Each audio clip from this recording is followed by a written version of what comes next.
പാതിവില two wheeler തട്ടിപ്പിൽ നിർണായക വെളിപ്പെടുത്തലുകളുമായി മുഖ്യപ്രതി അനന്തു കൃഷ്ണൻ.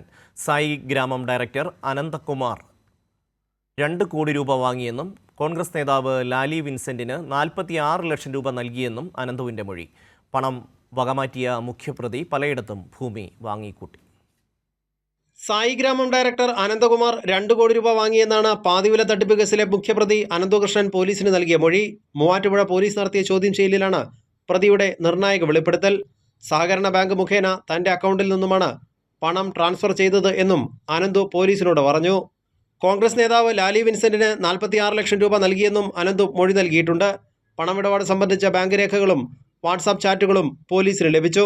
ചില നേതാക്കൾ സ്റ്റാഫുകളുടെ അക്കൗണ്ടിലേക്കാണ് പണം കൈപ്പറ്റിയത്. തെളിവുകൾ കൂടി നിരത്തിയായിരുന്നു ചോദ്യം ചെയ്യൽ. നാഷണൽ NGO കോൺഫെഡറേഷനിൽ നിന്നും പണം വകമാറ്റിയ മുഖ്യപ്രതി പലയിടത്തും ഭൂമിയും വാങ്ങിക്കൂട്ടി. 5 സ്ഥലങ്ങളിൽ ഭൂമി വാങ്ങി. തൊടുപുഴ മുട്ടത്ത് 85 ലക്ഷം രൂപയ്ക്ക് 50 സെന്റ് സ്ഥലം വാങ്ങി. കുടയത്തൂരിൽ 40 ലക്ഷം രൂപയ്ക്ക് 2 ഇടത്താണ് സ്ഥലം വാങ്ങിയത്. കുടയത്തൂരിൽ 50 സെന്റിന് അഡ്വാൻസും നൽകി. ഈരാറ്റുപേട്ടയിൽ 23 സെന്റ് സ്ഥലം വാങ്ങി.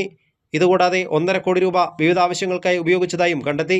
അനന്തുവിന്റെ കമ്പനിയായ പ്രൊഫഷണൽ ഇന്നൊവേഷൻ സർവീസിനു വേണ്ടി നാഷണൽ NGO കോൺഫെഡറേഷന്റെ ബൈലോ ഭേദഗതി ചെയ്ത 6ാമത്തെ പോയിന്റായി CSR ഫണ്ട് വിനിയോഗിക്കാമെന്ന് എഴുതി ചേർത്താണ് പണം വകമാറ്റിയത്.